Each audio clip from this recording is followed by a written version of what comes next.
Lois. We have chosen to use crisis intervention approach. We want to kind of define and identify and then prioritize Lois's goals in hopes of getting her to a state of equilibrium so that one day maybe she can address some of her underlying issues that have been present for a very long time for her. So Shay is going to be the first social worker. Hi, Allison. How are you? I'm here. You're here. You've been here. You've been showing up, so that's pretty good. Do you think that's good? Yeah, it's been a few weeks. So what's different about today than the past weeks? I don't know. I feel a little clearer having been in this setting.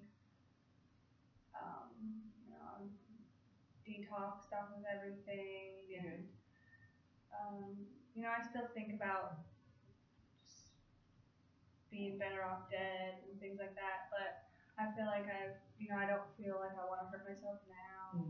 So I want to maybe address some other things. Okay, so what are some other things that you would like to address besides your I don't know, your thoughts of maybe that, I don't know, can you explain to me some of the thoughts that you have pertaining to suicide and not, wanting to? Well, I might as well be dead. Like, I should just kill myself because of all the stuff that's going on in my life. But I don't really want to talk about that right now. Okay, that's fine.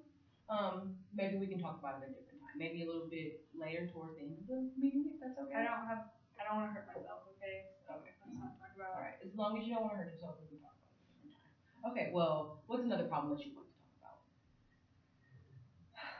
Well, I've been here before, so I've got issues. I want to stay sober.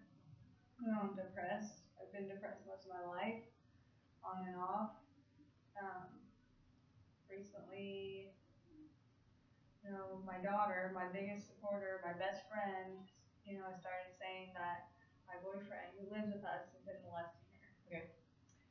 And, I don't know who to believe. I trust him, but, this is my daughter.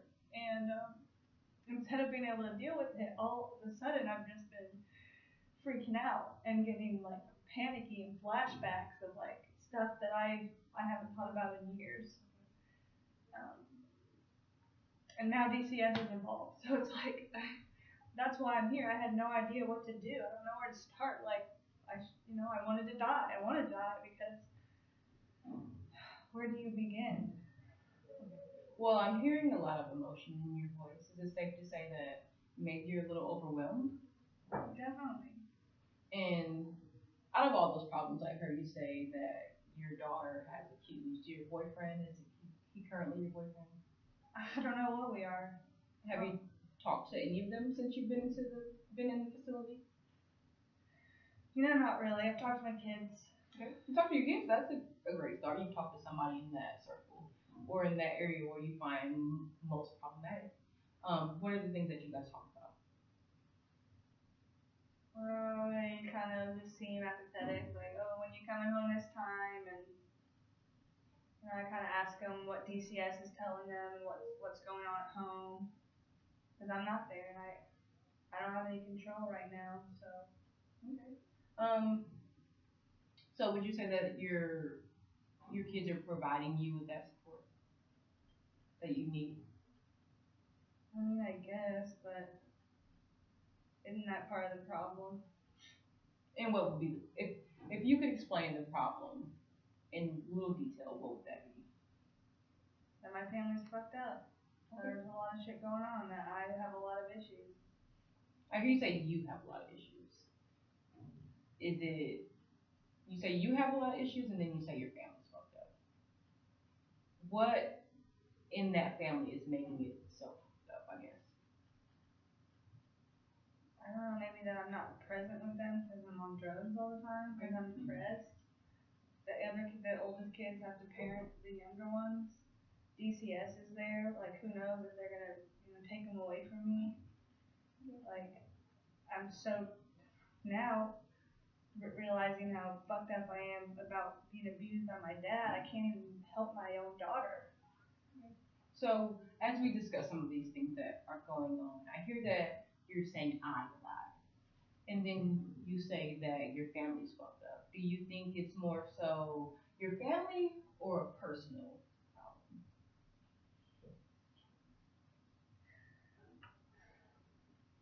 I guess it's a personal problem because if I personally was more capable, my family wouldn't be in this situation.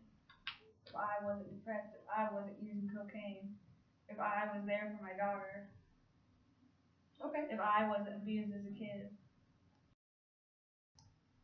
So Lois, we kind of talked about some of the big stressors for you, those being, your relationship with your daughter, who at one point you did have a really strong relationship with, the allegations against your boyfriend by your daughter of sexual assault that sounds to be triggering some past events, and then the substance use. Does that sound correct? Yeah. And DCS being And involved. right. So And the fact that I want to kill myself sometimes. right. So we,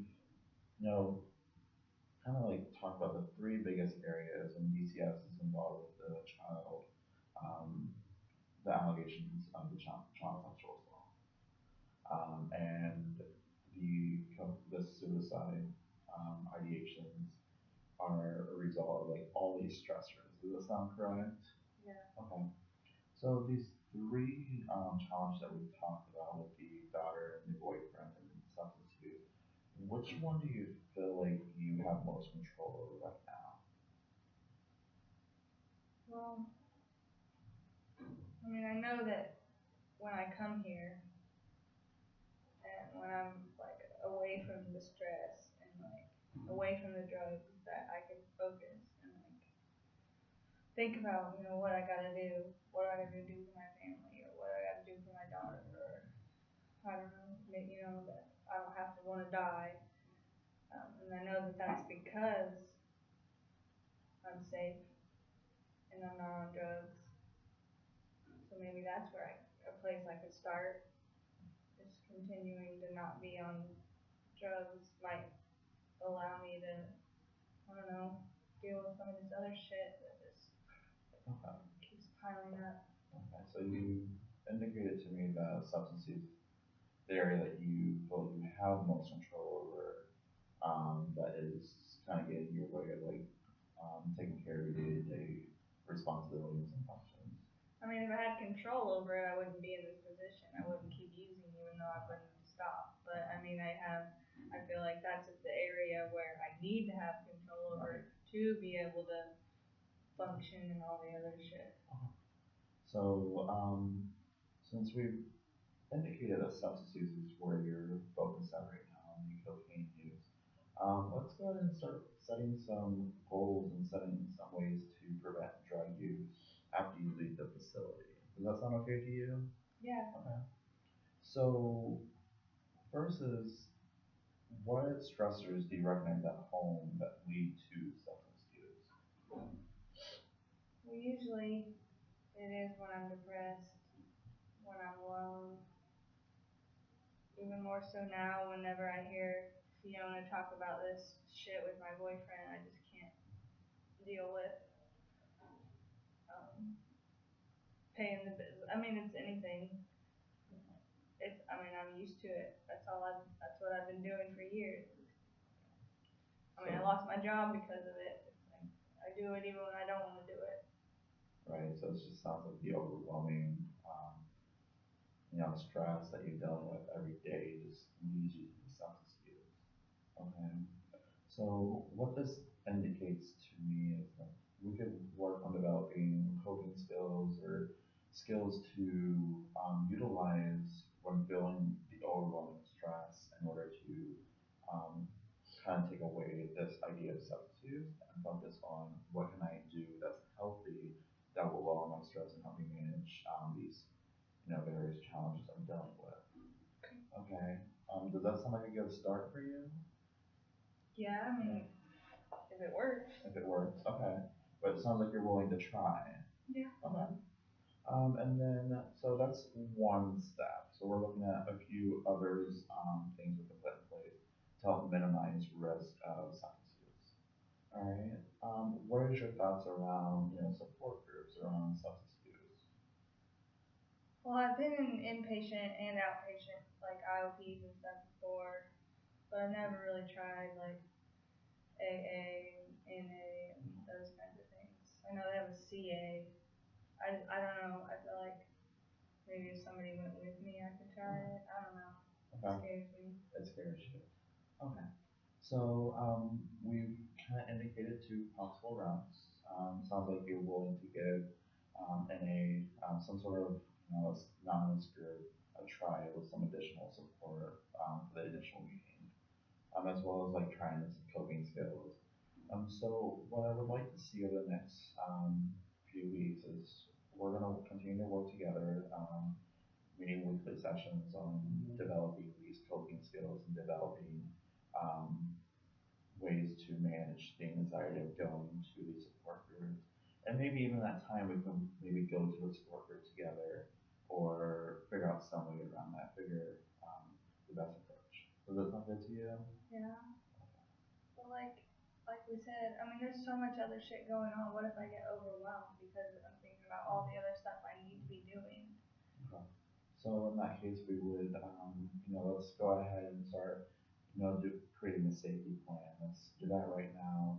And this will just indicate, numbers to call, resources to call. If you get to, if you feel like you're becoming at risk or attempting suicide, what's the precautions in there? So that way we can kind of minimize the risk. Okay. Okay, so let's go ahead and start working on that.